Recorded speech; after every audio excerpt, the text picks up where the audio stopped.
മതത്തെ വിമർശിക്കുന്ന ഒരുപാട് ബ്ലോഗർമാരുണ്ട്. അങ്ങനെ ഒരു യൂറോപ്യൻ ബ്ലോഗറാണ് അദ്ദേഹം. ഒരുപാട് മതത്തെ വിമർശിച്ച് അങ്ങനെ ഒരുപാട് പോസ്റ്റുകൾ ഇടുന്ന ഒരാളാണ്. കഴിഞ്ഞ ദിവസം അദ്ദേഹം ഇസ്ലാം മതം സ്വീകരിച്ചു. അദ്ദേഹം ഇസ്ലാം മതം സ്വീകരിക്കാനുള്ളൊരു കാരണം എന്താണെന്നറിയോ? നമ്മളെന്നും സ്ഥിരം ഓതുന്ന, നമ്മളെല്ലാ ഖുർആനിൽ എന്ത് തുടങ്ങുന്ന ബിസ്മില്ലാഹിർ റഹ്മാൻ റഹീം, ഈ ഒരൊറ്റ വചനാണ് അദ്ദേഹത്തെ ഇതിലേക്ക് പ്രേരിപ്പിച്ചത്. നമ്മൾ എത്ര പ്രാവശ്യം നമ്മൾ ഓതുന്നുണ്ട് ബിസ്മില്ലാഹിർ റഹ്മാൻ റഹീം എന്ന അർത്ഥം അറിയാലോ നമുക്ക്.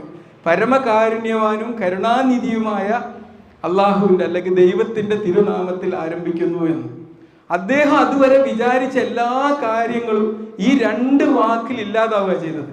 പരമകാരുണ്യവാൻ, കാരുണ്യം, കരുണാനിധി. കരുണ ഇതിന്റെ അടിത്തറയാണ്. ഈ അടിത്തറയിൽ നിന്ന് തെന്നിപ്പോകുന്ന സാഹചര്യങ്ങളിൽ നിന്ന് നമ്മുടെ മുസ്ലിം കമ്മ്യൂണിറ്റിയിൽ വളരെ